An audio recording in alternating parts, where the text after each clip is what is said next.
출석 체크는 다 했으니까요. 이제 시작합니다. 이번 학기는 요한서신을 함께 살펴보고자 합니다. 요한서신은 요한 1, 2, 3서와 요한계시록까지 포함이 됩니다. 전 학기에 우리가 요한복음을 통해서 요한신학에 들어갔다면 이번 학기에는 요한 1, 2, 3서, 요한서신 그리고 계시록까지를 통하여서 요한신학에 대한 결론 그리고 요한신학에 좀 깊이 들어가 보는 시간을 갖고자 합니다. 그래서 교재는 하워드 마샬의 서신서와 요한계시록이라는 성서 유니온입니다. 오늘 이번 시간과 다음 시간까지는 교재가 필요가 없어요. 이번 시간 다음 시간에는 2주간은 그러니까 9월달 한 달은 성경책이 교재입니다. 성경책만 가지고 오시면 계시고요. 사실 이 하워드 마샬의 서신서와 요한계시록 성서 유니온하고 이 책이 책값이 좀 비싸요. 600페이지거든요. 600페이지고 책이 한 3만 원 정도 됩니다. 근데 이 책이 왜 중요하냐면 이 책은 그냥 성경만 다루는 것이 아니라 요한서신의 배경적인 부분과 요한계시록의 직접적인 시대적인 배경 그리고 왜 그러한 그 단어들이나 그러한 부분들이 기록되었는지 이런 부분들을 아주 자세하게 기록하고 있는 책이에요. 그래서 여러분들이 지금까지 알고 있었던 요한신학 아니면 지금까지 우리가 익히 들어왔던 요한계시록에 대한 부분들이 이 책을 통해서 좀 더 다른 방향 그리고 실질적으로 성경 안으로 들어갈 수 있는 그러한 문을 제공해 주는 책이기 때문에 여러분들이 그래도 대학원을 졸업을 하신다면 계시록을 보는 눈은 좀 달라야 되지 않을까 그렇게 생각을 합니다. 그리고 여러분들이 만약에 계시록을 가지고 설교를 해도 방향성이 달리 가는 게 아니라 성령이 정말 말하고자 하는 그 방향으로 가지 않을까라고 생각을 해봅니다. 그래서 이번 주 다음 주까지는 성서적 배경을 살펴봅니다. 구약의 배경을 2주간 살펴볼 텐데 우리가 알아야 될 부분들이 있어요. 여러분들 신약의 대상자들이 누굴까요? 신약 성경의 대상자들. 신약 성경은 분명히 대부분이 편지 아니면 기록 목적을 가지고 기록한 거예요. 수신자가 있다라는 것이죠. 근데 그 수신자가 있다라는 것은 그 수신자의 대부분이 누구였다라는 걸까요? 수신자의 대부분이 어떤 사람일까요? 어떤 배경을 가지고 있는 사람들이었을까요? 신약의 대부분의 어떤 배경을 가지고 있는 사람들이 대상자였을까요? 이스라엘이 망하고 포로로 끌려간 것이지 않나요? 그러니까 신약 성경의 대부분의 대상자들은 유대인들이었다는 거예요. 그러니까 신약 성경의 기록 목적, 신약 성경이 기록하고 있는 이유, 그리고 그 대상자, 바로 신약 성경을 가지고 있는 그 대상자가 누구였냐면 그 대상자가 바로 유대인들이었다는 거예요. 90% 이상이. 그 중에 10%가 헬라인들이었고요. 그리고 그 헬라인 중에서도 유대적 헬라인들이 많았다라는 거예요. 그렇다면 90% 이상이 유대인이었다면, 유대적인 배경을 가지고 있는 사람이었다면 분명히 이 신약 성경을 기록했을 때 이 기록한 한 글자 한 글자가 다가 그들에게 이해가 되어야 됐을 거 아닙니까? 그렇겠죠? 이해 안 되는 서신을 쓸 이유가 없잖아요.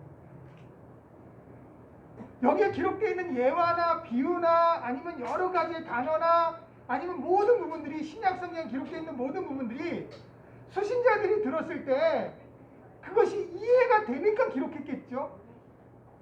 이해가 안 되는 말을 기록해 놓을 이유는 없을 거 아니겠습니까? 그리고 성경을 보면요, 분명히 이해가 안 될 만한 그 단어나 이해가 안 될 만한 상황들은요, 성경 안에 다 해석을 해놨어요. 그래서 읽는 사람으로 하여금 이게 좀 헷갈릴 것 같다 그러면 그거에 대한 이해를 다 해놨다고요. 예를 들어 보면 요한계시록에 보면 7별이라고 되어 있어요. 7별. 일곱 촛대 나오잖아요. 일곱 별은 누구예요? 일곱 별은 일곱 촛대는 누구를 표현할까요?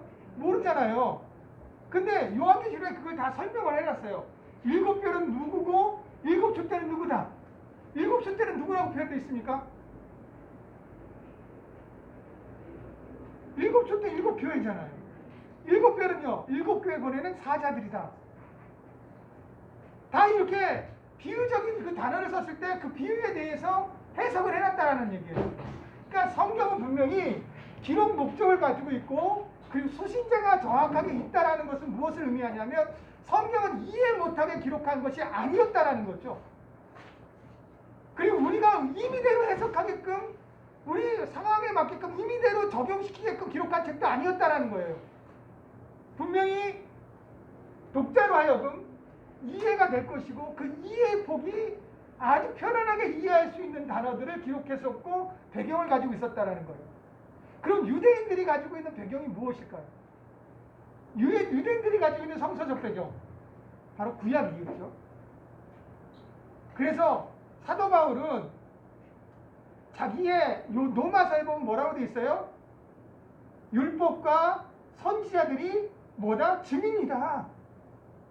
율법과 선지자들이 증인이다 라고 얘기했을 때 율법과 선지자들은 무엇을 의미할까요? 율법, 모세오경. 선지자들은 그 외 구약성경. 다시 말하면 율법과 선지자들이 증인이다 라는 것은 뭐예요? 구약에 이미 기록된 단어입니다. 내가 임의로 내 의견을 얘기하는 거 아니다.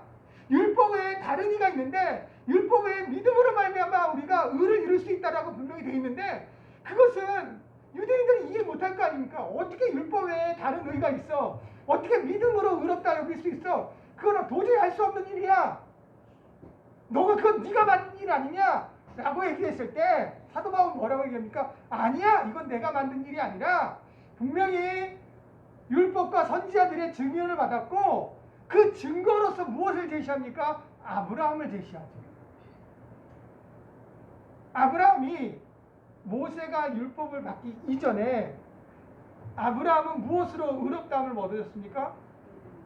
아브라함 창세기 15장에 보면 아브라함은 믿음으로 의롭다함을 얻었어요. 봐라, 너희들 모세가 율법을 신에서 모세 받기 전에 아브라함 창세기 보면 아브라함은 믿음으로 말미암아 의롭다함을 얻지 않았느냐? 라고 얘기하는 거죠. 그 근거를 제시하니까 유대인들이 할 말이 있습니까? 없습니까? 할 말이 없겠죠. 그러니까 또 뭐라고 됩니까? 아니야, 그러면 할례를 받아야 돼. 할례를 받아야 구원을 받을 수 있어. 그래, 우리가 100번 양보하지. 믿음으로 구원받을 의를 이룰 수 있다. 그것까지 양보해. 그러나 증표가 있어야 되는 거 아니냐? 그래서 할례를 받아야 돼. 그래, 믿음과 할례가 있어야 돼. 그러자 사도 바울은 뭐라고 얘기합니까? 다시 또 누구의 예를 듭니까? 누구의 예를 들어요? 아브라함의 예를 들어요. 자, 구약 성경에 보면 하나님께서 아브라함을 의롭다 하는 것이 빠르느냐, 할례를 받는 게 빠르느냐에 따라서 달라지겠죠. 자, 할례를 받는 게 빠르거나 아니면 의롭다 한 것과 할례를 받는 게 같아지면은 반드시 구원을 이루기 위해서는 뭐를 받아야 돼요? 할례를 받아야 되겠죠. 그런데 창세기 15장에 아브라함이 믿음으로 말미암아 의롭다함을 얻게 되어졌고 아브라함이 할례를 언제 받습니까? 창세기 17장에 받아요. 그러니까 믿음으로 의롭다 하는 것이 할례보다 어떻게 돼요? 빠르죠.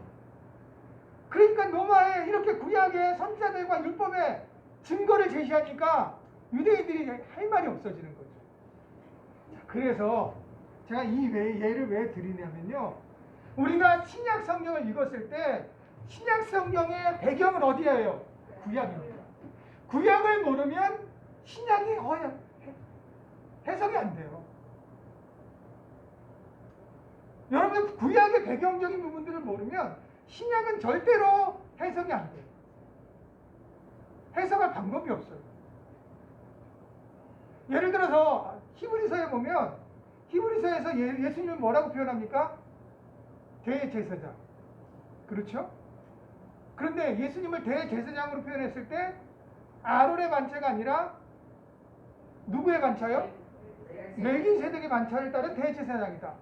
그럼 대제사장이라는 것이 무엇인지 대제사장이 하는 일이 무엇인지, 대제사장은 어떻게 되었는지, 이것을 모르면 히브리서가 말하는 예수님의 대제사장이라는 그 부분에 대해서 이해를 할 수 있을까요, 없을까요?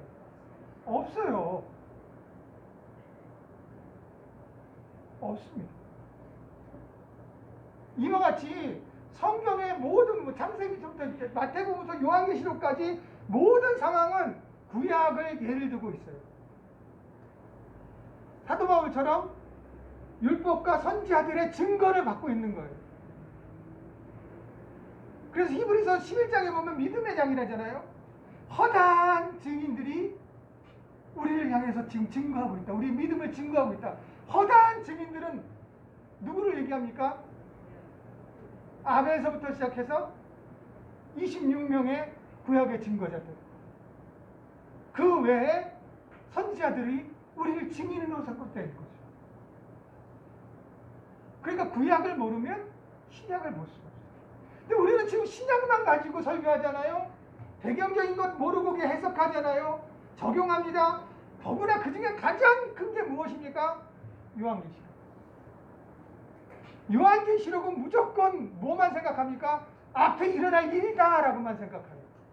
앞에 일어날 일만 생각합니다. 잠깐 얘기를 들어보면 요한계시록은요, 세 가지의 그 문장의 특징이 있습니다. 요한계시록 첫째가 어떤가요? 서신입니다. 서신. 편지라는 거죠. 7교회에 보내는 뭐예요? 편지예요.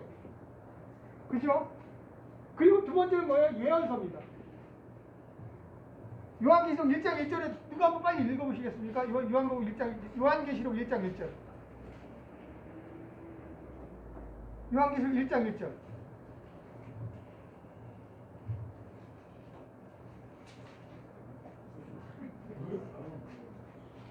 요한계시록 맨 뒤에 있잖아요. 예수 그리스도의 계시라 이 하나님이 그에게 주사 반드시 속히 될 그 종에게 보이시려고 그 천사를 그 종 요한에게 보내어 지시하신 것이라.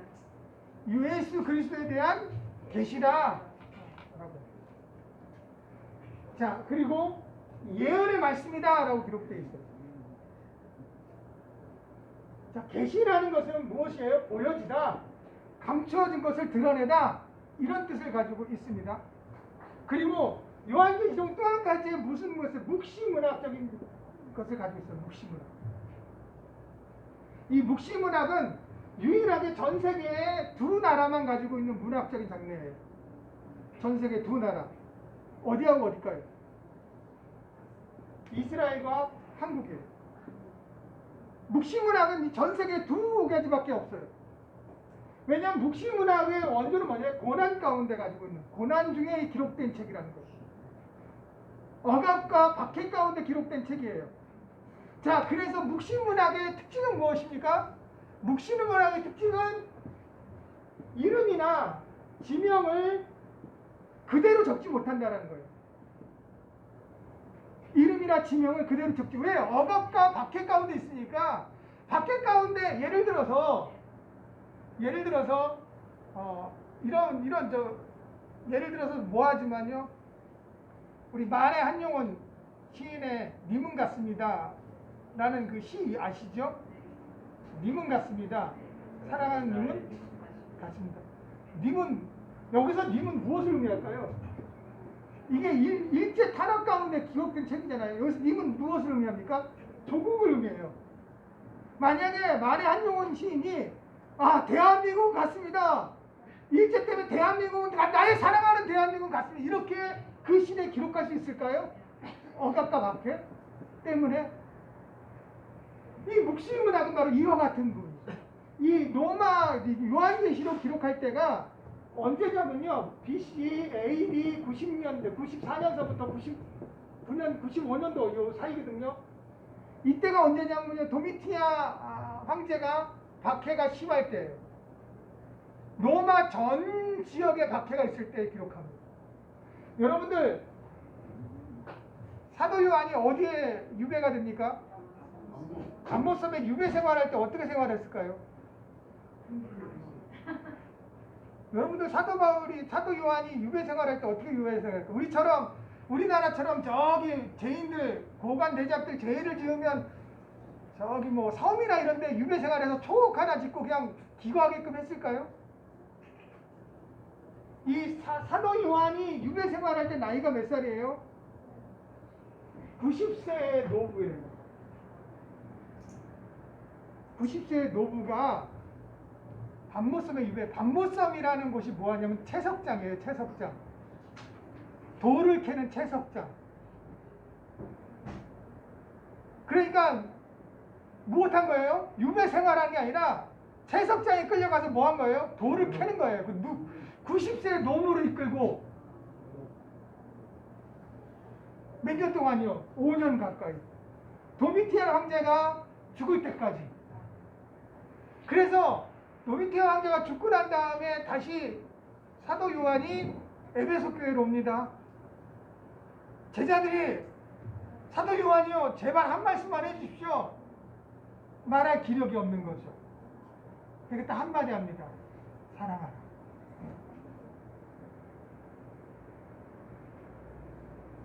자, 이런 부분이에요. 이런 박해 가운데 제대로 된 이름, 제대로 그 시대에 도미티안 왕의 이름을 사용할 수 있었을까요? 그러니까 도미티안 왕의 이름에 대한 다른 것들을 사용했겠죠. 근데 문제는 지금은 우리가 모르지만 그 시대의 그리스도인들, 그 시대 일곱 교회에 있는 그리스도인들은 야, 이거 누구를 의미하는지, 무엇을 의미하는지 알았다는 건 몰랐다는 거예요. 알았다라는 거죠. 자, 서신서라는 것은 편지예요. 편지 내용은, 편지는 어떻게 기록될까요? 편지는 예를 들어서 편지는 문자적으로 해석해야 될까요? 아니면 상황적으로 해석을 해야 될까요? 편지는요. 여러분들 편지를 썼을 때 누구한테 편지를 씁니다. 예를 들어서 연애 편지 써보셨죠? 안 써보셨나 봐요. 연애 편지 써보실 때 자기의 마음을 고백해야 되잖아요. 근데 받는 사람이 자기의 마음을 고백할 때 이해하게끔 자기 마음 절절히 고백하죠. 절대로 이 편지는 문자 그대로 이해할 수 있는 단어들을 씁니다. 그래서 서신서를 보면 문자 그대로 해석해야 돼요. 이건 문자적 해석을 해야 됩니다. 서신서는 문자적 해석을 해야 돼요. 그래서 바울 서신들 같은 경우는 거의 문자적 해석하면 거의 맞습니다. 근데 바울 서신서 같은 경우는 문자와 함께 또 뭐가 있어요? 그 상황 편지거든요. 그 교회마다의 상황을 이해해야만 문자적 해석이 가능한 거예요. 무조건 바울 서신을 지금의 내 교회, 내 상황에 맞춰서 끌어당겨서 해석하거나 적용시켜버리면 안 돼요. 그 다음에 예언입니다. 자, 예언이라는 것은 어떤 걸까요? 여러분들 예언하면 여러분들 어떻게 생각합니까? 예언.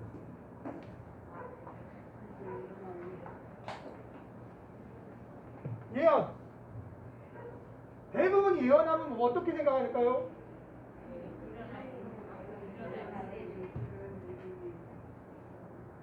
예언은 대부분이 미래 예언자를 생각합니다. 그래서 앞으로 일어날 일들을 알려주는 것. 근데 성경에서 예언은 절대 미래 예언자 쓰지 않습니다. 성경에서 예언은 맡길 예자를 씁니다. 그래서 성경에서 말하는 예언은 하나님이 맡겨준 말씀. 하나님이 맡겨준 그 말씀은 현재적일 거예요? 미래적일 거예요? 대부분이 현재적인 겁니다. 대부분이 현재적인 겁니다. 여러분들 예언서라고 한다면 선지서인데요. 대선지서와 12개의 소선지서를 읽어보면 대부분이 거기에 90% 이상이 뭐예요? 현재 일이에요. 현재 일. 현재 이스라엘 백성들이 처해져 있는 일의 원인, 결과, 그리고 이 원인과 결과가 지속되어졌을 때 앞으로 벌어질 내용들에 대한 이야기를 하고 있는 거예요. 그러니까 핵심적인 주제는 뭐예요? 현재 일어난 일에 대한 하나님이 어떻게 생각하고 어떻게 바라보고 어떻게 말씀하시냐를 갖다가 선지자를 통해서 말씀하고 있는 거예요. 그 중에 대략 그 7% 정도가 미래적인 부분들이고요. 2% 정도가 메시아에 대한 예언을 가지고 있어요. 이거는 제가 한 게 아니라요. 학자들이, 구약학자들이 대선지자와 소선지자를 다 일일이 다 체크를 해봐서 시제를 다 파악을 해본 거예요. 그래서 나오는 결과물입니다. 우리가 예언하면, 예언자 하면 무조건 미래에 대한 얘기를 하는데 여러분들이 예언자예요. 여러분들에게 하나님 말씀이 맡겨져서 그 맡겨진 말씀을 여러분들이 정확하게 그 말씀을 대언하고 있다면 여러분들은 무언 예언자인 거예요. 그게 예언의 은사입니다. 하나님의 말씀을 하나님의 말씀답게 정확하게 전하는 것. 자, 그렇다면 요한계시록의 시제의 90%는 언제일까요? 현재적인 상황이라는 거죠.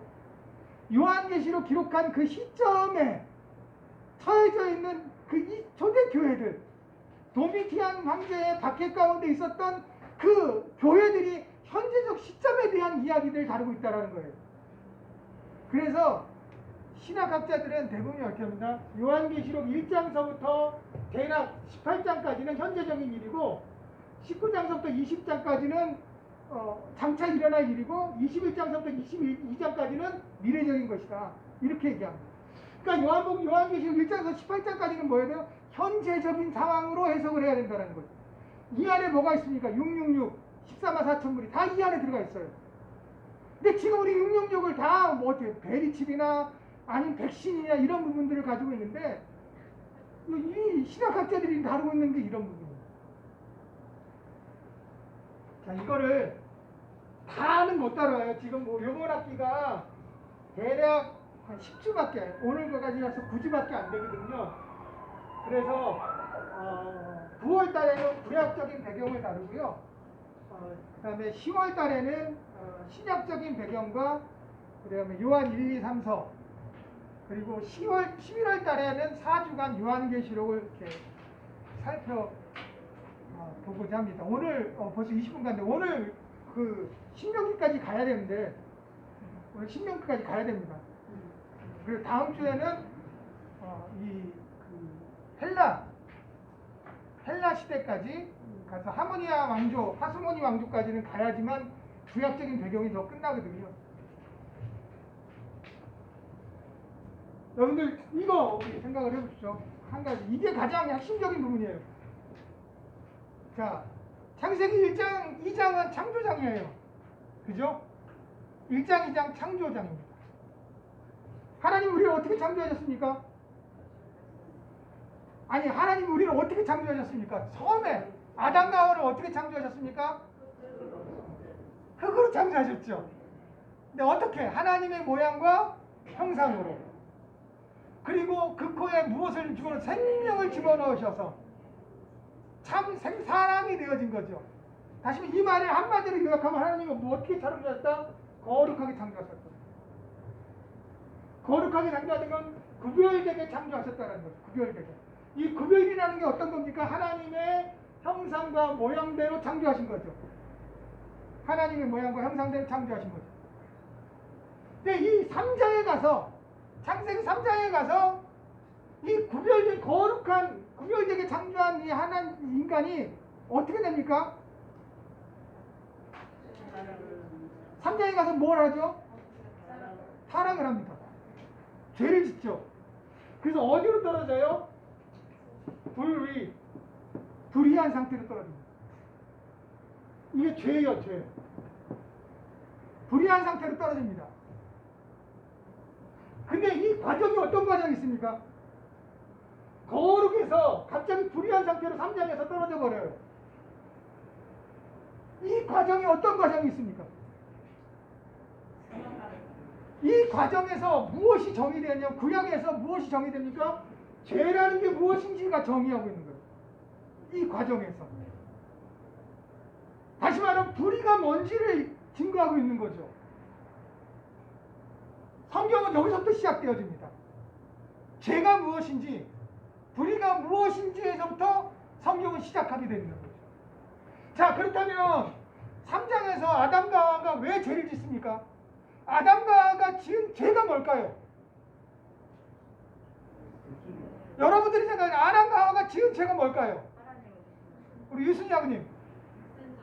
불순종. 또 다른 분 불순종. 하나님을 의심하고 미혹. 불순종. 또 우리 소연다원님은 하나님하고 사람 사이의 어떤 경계선을 경계선을 무너뜨렸다. 우리 소연다원님 어떻게 생각하십니까? 아, 편안하게 하셔도 됩니다. 안 지켰다. 안 지킴. 또 없습니까? 탐욕. 곽혜원 어머님 탐욕. 남의 탓, 예. 남의 탓, 남 탓. 핑계를 탓. 남 탓. 이건 예, 남 탓. 아직 기존 핵심적인 게 안 나와서 그렇습니다. 하나님께서 주신 여자가 나에게 하나님과 동등해 주려고. 예, 다시요. 동등해 주려고. 맞아요. 여러분들 우리는 죄라는 것에 대해서 뭘 해요? 행위적인 것만 얘기해요. 지금 여러분들이 말하고 있는 이 모든 것은 뭐예요? 죄는 아니에요. 엄밀히 따지고 보면. 이건 죄가 아니에요. 뭐예요 그러면? 죄의 열매예요. 열매. 죄의 열매예요. 본질적인 죄는 아니라는 거죠. 다시 말하면 죄 나무가 이렇게 죄가 있는데 죄 나무가 심어졌어요. 죄 나무가 심어지면 이 나무에는 어떤 열매가 맺을까요? 죄의 열매가 맺어요. 그 아무리 죄의 열매를 떨어뜨립니다. 죄의 열매를 다 떨어뜨렸어요. 열매가 하나도 없어요. 그래도 이 나무가 죄의 뿌리가 박혀 있는 다음에 또 뭐가 맺어요? 죄가 맺어요. 근데 우리는 죄의 열매를 뭐라고 생각합니까? 죄라고 생각해요. 근본적인 것은 뿌리를 빼서 다른 데로 의로 옮겨 심지 않으면 여전히 우리는 죄를 짓는 거예요. 죄 열매가 맺어져요. 성경에서 말하는 죄, 간음, 음란, 탄압, 수군수군거린 거, 비방, 뭐 교만, 거만, 자만, 허영, 뭐 이런 부분들 이게 다 죄 열매라는 거예요. 그래서 성경에는 뭐라고 해서 돌감나무를 참 감나무를 뭐했다? 접붙였다. 그것은 무엇을 옮긴 거예요? 뿌리를 옮긴 거죠. 접붙였어. 돌감나무가 참감나무에 절을 붙이니까 결국 뿌리가 참감나무 뿌리가 열매는 어떤 열매를 맺어요? 참감나무. 그래서 요한복음 15장에 예수님이 그런 말씀하시죠. 나는 포도나무요, 너희는 가지라. 자, 포도나무에 심어진 것이 들포도, 참포도를 열매를 맺어야 하는데 들포도를 맺으면 어떻게 돼요? 예수님 앞에 심겨진 게 아니죠. 그러니까 이게 죄의 열매들입니다. 그럼 본질적인 죄는 뭐예요? 하나님과 같아지고자 하는 거예요. 하나님과 같아지고자 하는 거예요. 이것은 무엇을 의미해요? 하나님과 같아지고자 한다는 것은 무엇을 의미할까요? 더 이상 무엇이 필요 없는 거예요? 하나님이 우리한테 필요하지 않은 거예요. 하나님과 같아졌으니까 하나님 필요 없는 거죠. 그 하나님 필요 없다는 것은 성경적으로 표현한 거예요. 하나님을 신뢰하지 않는 것이고 하나님을 인정하지 않는 거예요. 이게 죄예요. 그렇다면 이 불이라는 것은 무엇을 버린 거예요? 의를 버려버린 거예요. 누가? 아담과 하와가 스스로 의를 버린 거예요. 이게 불이에요. 그 로마서 1장에 보면 이 불의의 결과가 어떤 거예요?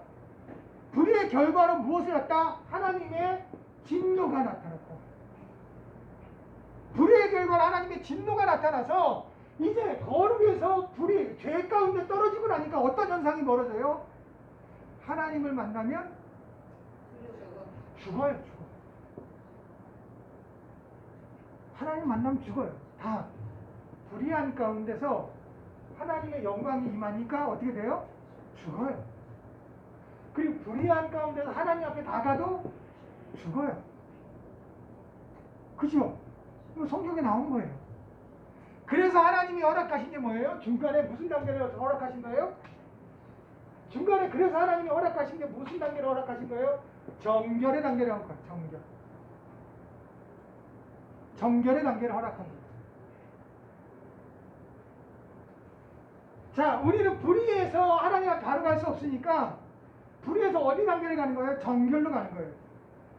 그래서 정결의 단계를 가고 나면 정결은 어디를 향해서 가는 거예요? 결국은 거룩을 향해 가는 거죠. 그러니까 이 우리의 최종의 목적은 어디가 돼야 돼요? 거룩이 돼야 되는 거예요. 정결은 뭐예요? 거룩에 가는 수단일 뿐이죠. 근데 우리가 지금 살아가고 있는 우리의 삶에는 뭐가 목적이 되어집니까? 정결이 목적이 되어져. 근데 문제는요, 이 정결한 상태는요, 완벽한 상태가 아닌 거예요. 끊임없이 변화합니다. 이 정결은 완벽한 상태가 아니다 보니까 어디든지 뭐예요? 끌림을 받게 돼 있어요. 끌림을. 정결한 상태에서 거룩에 끌리면 어떻게 돼요? 거룩으로 가고, 정결한 상태에서 불의로 끌리면 불의로 가는 거예요. 이게 완벽한 가변적인 상태라는 거예요. 하나님께서 이 정결로 가기 위해서 무엇을 주신 거예요? 제사 제도를 준 거예요. 제사. 근본적으로 하나님 율법을 주신 것은 어디까지 이르는 길을 알려주신 거예요. 율법은. 율법을 주신 것은 거룩으로 가는 방법을 알려주신 거예요. 그러니까 율법을 통해서 거룩으로 갈 수 있습니까? 없습니까? 율법을 통해서 거룩으로 갈 수 있어요? 없어요? 있어요. 있어요. 있어요. 누가 이루셨어요? 예수님이시죠. 분명히 하나님은 율법을 통해서 거룩으로 갈 수 있어요. 그러나 인간은 율법을 완전히 이룰 수 있습니까? 없습니까? 없어요.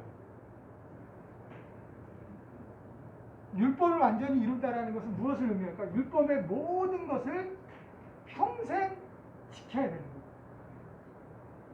이해되시나요? 아, 여기 가야 되는데 큰일 나네. 자, 하나님 계십니다. 거룩이에요. 불이에요. 이 단계가 있습니다. 스펙트럼이 있어요. 어떤 사람은 요 단계에 갈 수도 있겠죠. A, 요 단계 B, 요 단계 C, 요 단계 D, 요 단계 E 이렇게 될 수도 있어요. 거룩으로 점점 가까워질 수 있겠죠. 근데 하나님이 보실 때에는 이 A, B, C, D 모두 다 뭐예요? 죄인이에요. 그렇잖아요? 그렇죠? 완벽하게 거룩을 이루지 못하는 바에는 모두가 뭐예요? 하나님 보실 때는 죄인이에요. 그런데 E가 D한테 뭐라고 얘기해요? 저 죄인.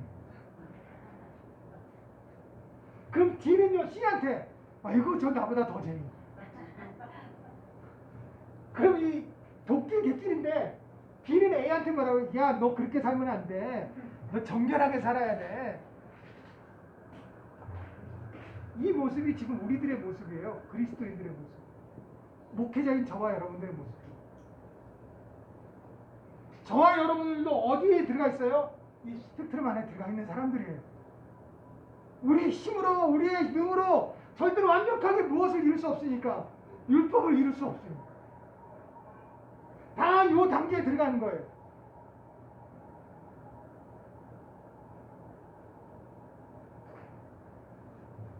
그래서 하나님께서는 정결의 단계를 갈 수 있도록 무엇을 주셨다고요? 제사 제도를 주신 거예요. 제사 제도. 제사 제도를.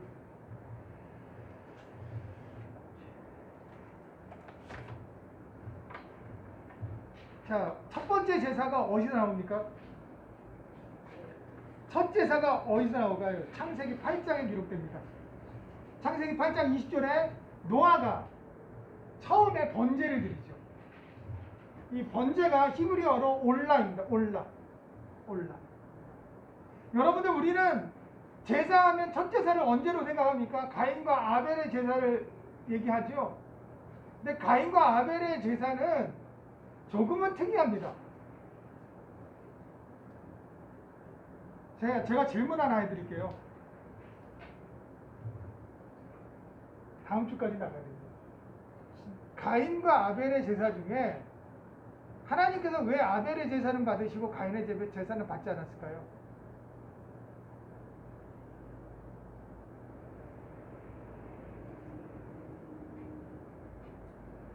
하나님께서 왜 아벨의 제사는 받고 가인의 제사는 받지 않았을까요?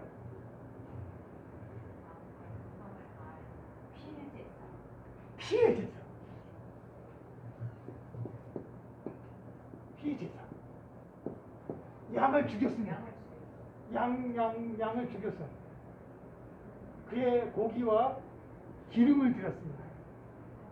성경에 그렇게 되어 있습니다. 또 다른 분 없으십니까요? 왜 아벨의 제사를 받으셨을까요? 자, 믿음으로. 히브리서 11장에 보면 11장 4절인가요? 아벨에 대해서 믿음으로 아벨은 하나님 앞에 기쁨으로 드렸다라고 되어 있어요. 그래서 그 죽음으로 말미암아 지금까지 그 믿음이 증거되고 있다라고 되어 있습니다. 믿음으로 드렸다. 드렸기 때문에 받았다. 또 다른 것도 있을까요? 왜 하나님이 아벨의 제사는 받으셨을까요? 가인의 제사는 왜 안 받으셨을까요? 증성이 없어서. 증성이 없어요.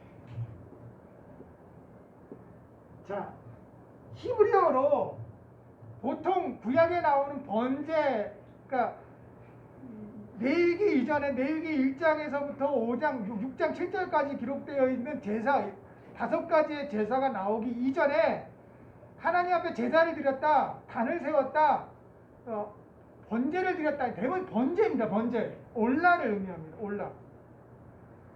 이 번제는 각을 떠서 고기 전체를 불로 태워서 드리는 화제예요. 화제. 근데 창세기에 보면 아담 가인과 아벨이 드리는 제사에 대해서는 올라라고 얘기하지 않고 민하라고 합니다. 민하. 히브리어로 민하. 이 민하라는 것은 무엇을 의미하냐면 바로 소제를 의미합니다. 소제.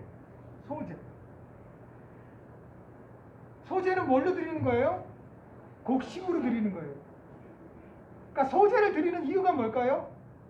소제, 미나라는 이 단어가 가지고 있는 소제의 뜻은 감사, 경외, 선물 이런 의미를 가지고 있어요. 감사, 경외, 선물.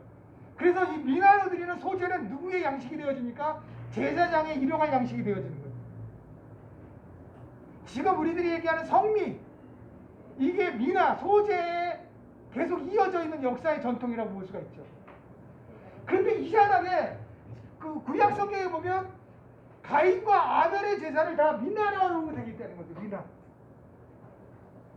그러니까 이 미나라고 기록했을 때 가인과 아벨이 드리는 제사는 속죄제나 번제나 아니면 속건제나 화목제가 아니라 순수하게 뭐로 드리는 거예요? 감사.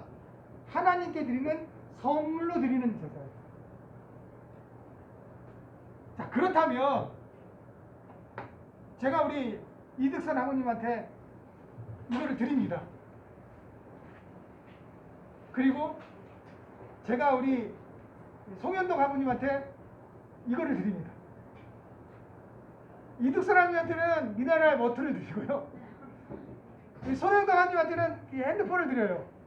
여러분들이 봤을 때는 제가 누구를 더 인정한다고 보겠어요?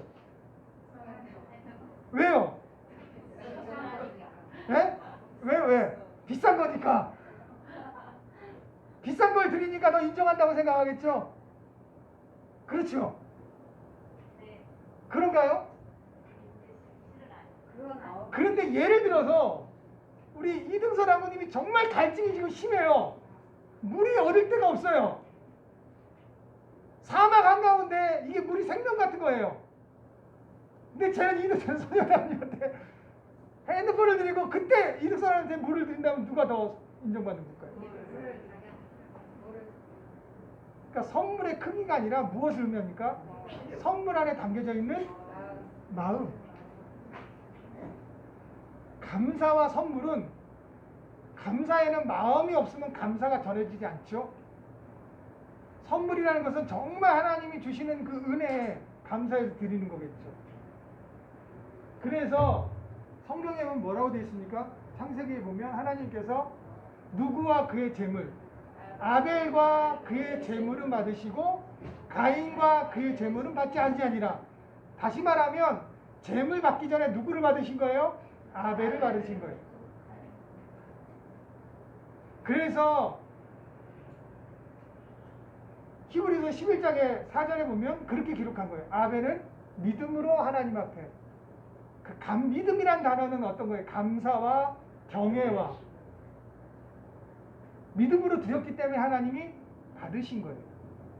그런데 여기서 더 중요한 것은 어떤 중요한 게 있냐면 하나님께서 가인에게 하신 말씀이 있어요. 그게 창세기 4장 5절에서부터 8절까지 말씀입니다. 누가 한번 읽어보시겠어요? 창세기 4장 5절에서부터 8절까지.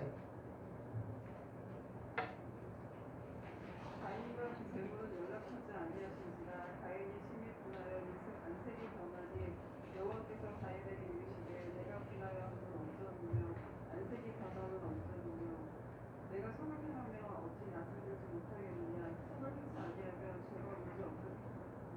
죄가 문에 엉겨리 곱들이느니라 그의 소원은 내게 있으나 너는 죄를 다스릴지니라 가인이 그 아우 아벨에게 보았다 그들이 들에 있을 때 가인이 그 아우 아벨을 쳐 죽이니라.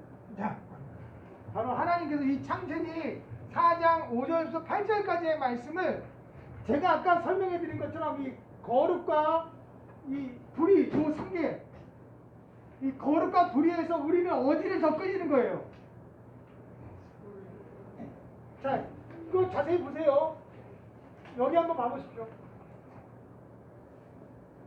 거룩입니다. 불의한 단계예요. 지금 가인과 아벨은 어느 단계에 있는 거예요? 정결의 단계에 있는 거예요. 아직 죄를 짓지 않는 단계. 그러나 죄를 짓지 않지만 이미 하나님께서는 죄의 상황 가운데 놓였어요. 왜? 아담과 하와가 에덴에 쫓겨났기 때문에. 아벨과 가인은 에덴에서 태어난 자녀예요? 아니면 쫓겨난 세상 가운데 태어난 자녀예요? 세상 가운데 쫓겨난 자녀니까 거룩한 단계는 아니죠. 그러나 죄는 아직 모르는 단계예요. 육신적으로 죄를 짓지 않은 상태예요. 그렇죠. 그러니까 정결의 상태예요. 하나님께서 이 정결의 상태에 있는 가인에게 뭐라고 되어 있습니까? 너가 지금 어디에 끌리고 있다? 불의에 끌리고 있다. 다시 말하면 네가 선을 행하면 어찌 고개를 들지 못하겠느냐? 너 마음에 선이 있으면 어찌 고개를 들지 못하겠냐? 다시 말하면 너 마음에 선이 있다면 하나님이 내가 너 재물을 받느냐 안 받느냐가 중요한 거 아니지 않느냐? 내가 너의 재물을 받지 않는다고 해서 너가 분노임이 무슨 이유냐? 너가 선을 행하지 않았다면 선을 행했다면 분낼 이유가 없지 않겠느냐? 그럼 너가 분내면 너는 어디에 지금 끌리고 있다? 불의에 끌려나가고 있다. 그러니 너는 뭐다? 죄를 다스려. 이것은 가인에게 한 말이 아니라 이스라엘 민족에게 한 말이고 지금 우리에게도 하신 말씀이에요. 아주 너무나 이 말씀이 결국 성경에 기록되어져 있는 레위기나 제사제도나 율법을 주신 이유나 그 출애굽기서부터 레위기, 민수기, 신명기까지 거듭 율법에 대해서 그리고 율례에 대해서 말씀하시고 온 이유가 이스라엘 민족에게 한 이유가 이런 말씀이라는 거예요. 그러니까 이 말씀을 우리가 그냥 넘어가 버립니다. 단지 우리는 뭐에 관심이 있으니까요. 내가 받는 게 핸드폰이냐 이 미네랄 워터냐 이게 관심이 있어요. 나는 뭐 받고 싶으니까 핸드폰 받고 싶으니까. 여러분들 우리 신앙 여러분들이 주의 종이잖아요. 이제 목회를 해야 될 상황입니다. 절대 여러분들은 어디에 관심 두지 마세요. 재물에 관심 두지 마세요. 아멘. 절대로 재물에 관심 두지 마세요. 재물의 크기가 믿음의 크기 절대 아닙니다. 성경 어디에도 얘기하지 않아요. 재물의 크기가 믿음의 크기가 아니에요. 중요한 것은 그 재물을 어떻게 사용하느냐가 중요한 거죠.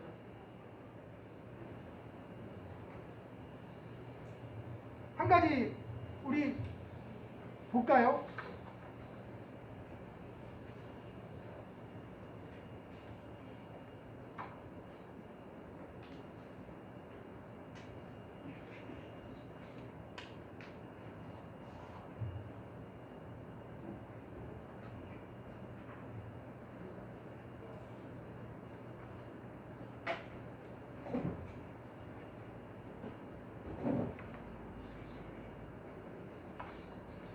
우리 출애굽기 29장을 한번 보겠습니다.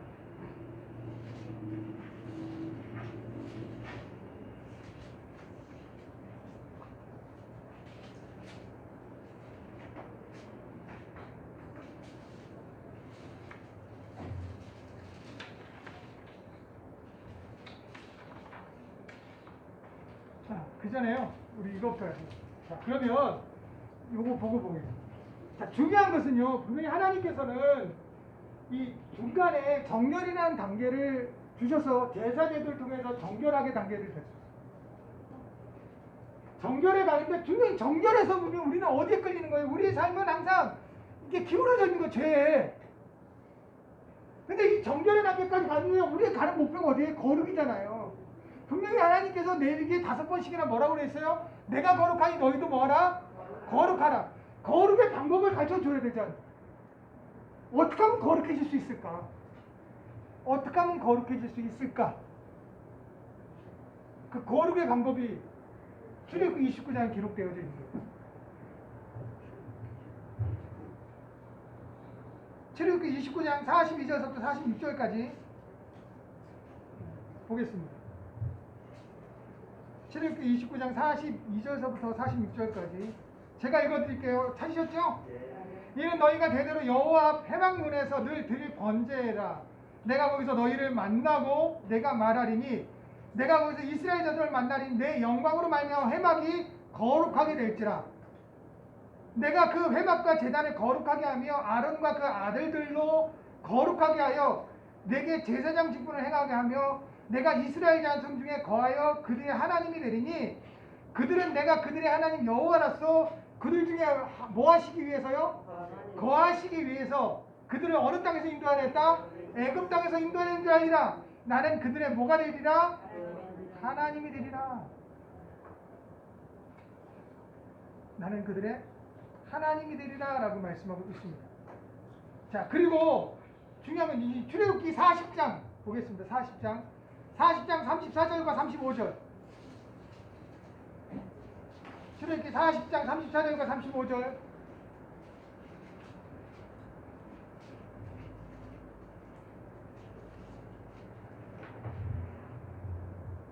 (34절과 35절) 말씀입니다. 제가 읽어드릴게요. 구름이 우리 함께 봉독하죠. 다 찾으셨죠?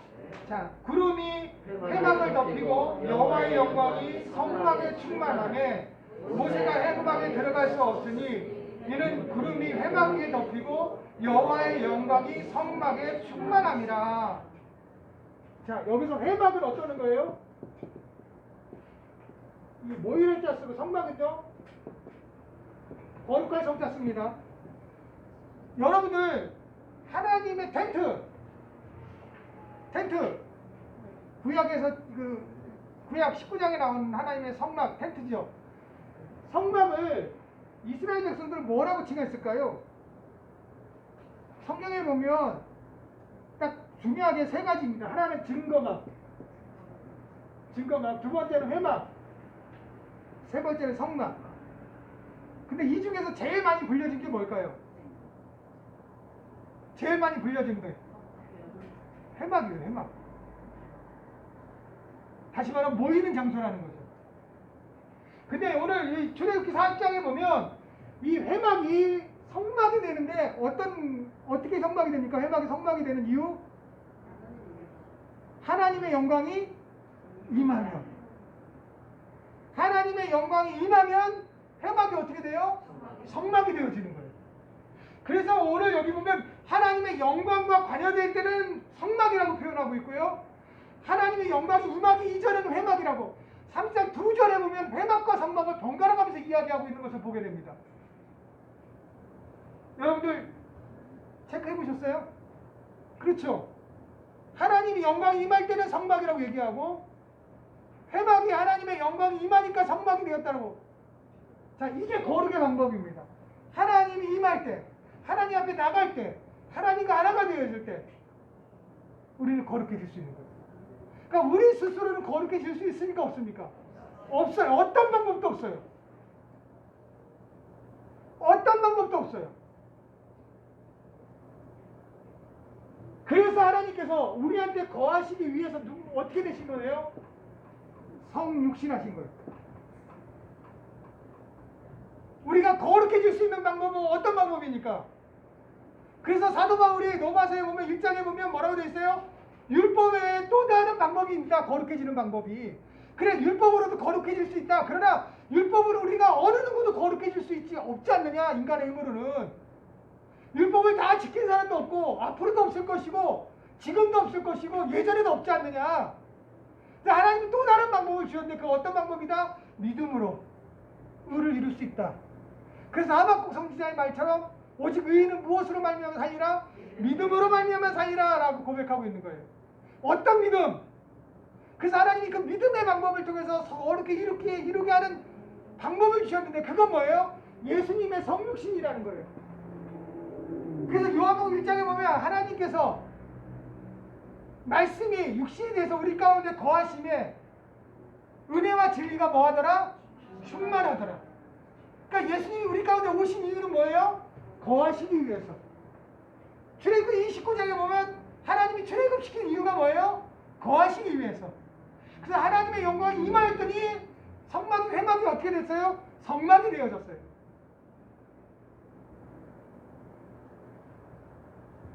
이러한 구약의 배경들을 설명하니까 헬라적 유대인들이 예수를 믿게 되어지는 거예요.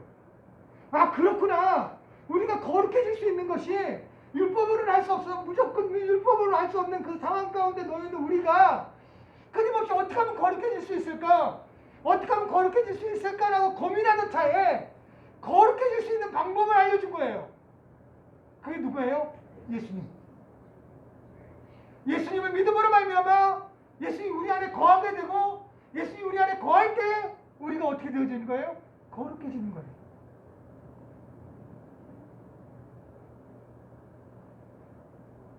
그래서 예수님이 말씀하시지 않습니까? 이러한 구약적인 배경이 있어야만 예수님이 요한복음 15장서부터 17장까지의 내용들이 이해가 되어져요. 이런 배경을 모르면 도대체 그 말씀은 무슨 말씀인지, 너희가 내 안에 내 말이 너희 안에 있으면 무엇이 구하라 그럼 이루리라. 하나님이 나 안에 있고 내가 하나님 앞에 있는 것처럼, 하나님이 나를 영화롭게 하고 내가 하나님을 영화롭게 한 것처럼 저들을 하나님 나에게 보내주셨사오니 저들을 통하여 우리가 영화롭게 하게 하여 주옵소서라고 예수님이 기도하는 그 내용이 무엇인지 이해가 안 돼요. 도대체 그 무슨 기도인지.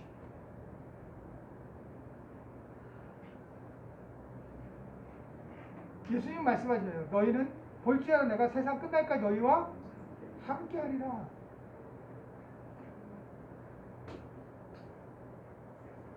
성령께서 우리 가운데 내주하셔서 성령이 우리 가운데 임하심으로 말미암아 우리가 어떻게 돼요? 성령의 전이 되는 거예요. 성령의 전이라고 표현하는 게 뭐가요? 이게 아주 중요한 표현이에요. 우리가 성령의 전이 된다. 이게 거룩과 무슨 관계냐? 요거 하나 아주 지도에 가지도 못했어요. 성령의 거룩한 전이 된다. 이런 그 의미가 뭐냐면 바로 거룩한 전. 성막은요 세 군데로 나눠져 있지 아시죠? 지성소, 성소, 뜰입니다. 여기 안에 뭐가 있어요? 번제단, 물두멍. 성소 안에는 뭐가 있어요? 7 촛대와 12개 진설병과 분향단이 있습니다. 분향단. 그리고 이 지성소 안에는 뭐가 있습니까? 언약궤가 있죠.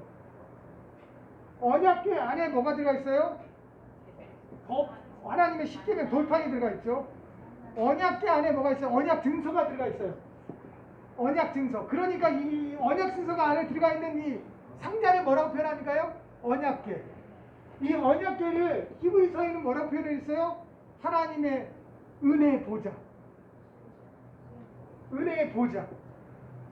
그러니까 너희들은 은혜의 보좌 앞으로 나와라 라고 했을 때 은혜의 보좌가 이 언약궤예요. 근데 문제는요, 지성소는 어떤 곳이에요? 거룩한 곳이에요. 지성소가 거룩해지는 이유가 뭘까요? 지성소가 거룩해지는 이유가 뭘까요? 왜 지성소일까요? 왜 지성소일까요? 우리 이은매 형님, 왜 지성소일까요? 임재 말고 또 우리 배선진 아버님, 왜 지성소일까요?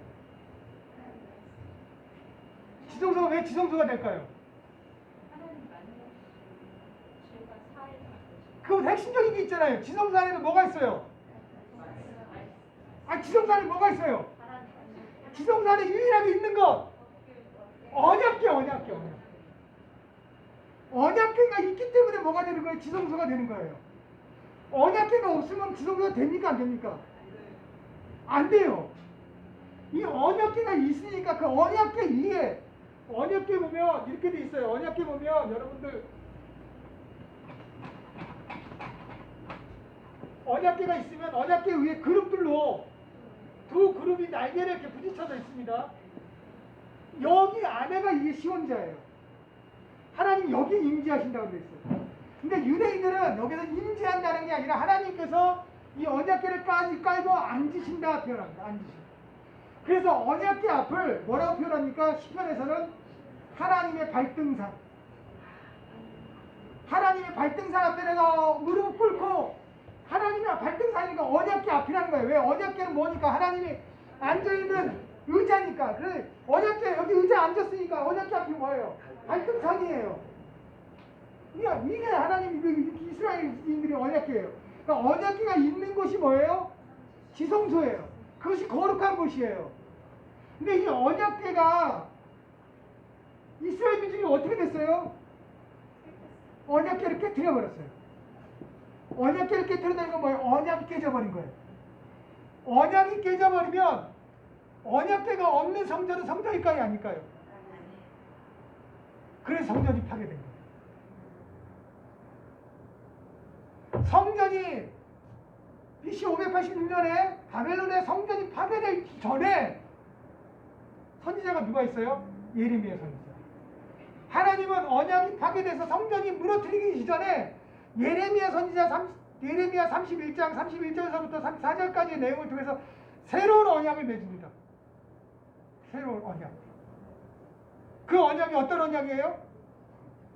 옛 언약과 다르게 새 언약은 이게 자 우리 다음에 이것도 나눌 거예요. 다음 주에. 자, 옛 언약은 어디에 새겼어요? 돌판에 새겼어요. 이제 예레미야를 통하여 새 언약은 어디에 생깁니까? 신비에 새겨져요. 옛 돌판은 어디에다 보관합니까? 언약궤에 보관해요. 새로운 언약은 어디에 보관합니까? 우리 마음에 보관해요. 자, 언약궤가 있는 곳이 지성소라면 우리가 우리 마음에 하나님의 새로운 신비의 언약을 새기고 우리 마음에 언약궤를 넣었다면 언약판을 돌판을 넣었다면 우리가 뭐가 돼요? 언약궤가 되는 거죠. 그리고 우리가 있는 곳이 뭐가 돼요? 지성소가 되는 거죠. 이런 말 드리면 뭐하지만 여러분들이 정말 진정히 여러분들 안에 하나님의 신비 새겨진 언약이 있고 여러분들이 언약궤가 되어졌다면 여러분들이 어디 있든 그곳이 뭐가 돼요? 지성소가 되어지는 거예요.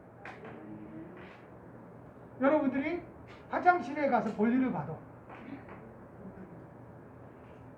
여러분들이 절간에 가도 여러분들이 온전하게 하나님의 언약궤에 그 믿음을 이루고 있다면 여러분들이 절간에 가도 그 절간이 뭐가 돼요? 지성소가 되어져요. 여러분들이 광야가요. 광야에 이스라엘 민족이 광야가 돌잖아요. 여기 보면 바람 광야, 신 광야, 신의 광야, 광야를 돕니다. 근데 광야의 그 땅이 전부 다 어떤 땅? 이방의 민족 땅이에요. 우상이 만연했던 땅이에요. 그 우상이 만연했던 그 땅에 하나님 구름 기둥을 멈춰요. 구름 기둥을 멈추면 이스라엘 민족이 제일 먼저 하는 게 뭐예요? 텐트를 치는 거예요. 성막을 치는 거죠. 성막을 딱 쳐놓고 지성소 안에 뭐를 얹어놔요? 언약궤를 딱 놓습니다. 그러면 그곳이 어떤 땅이에요? 어떤 곳이 돼요? 거룩한 땅이 돼요.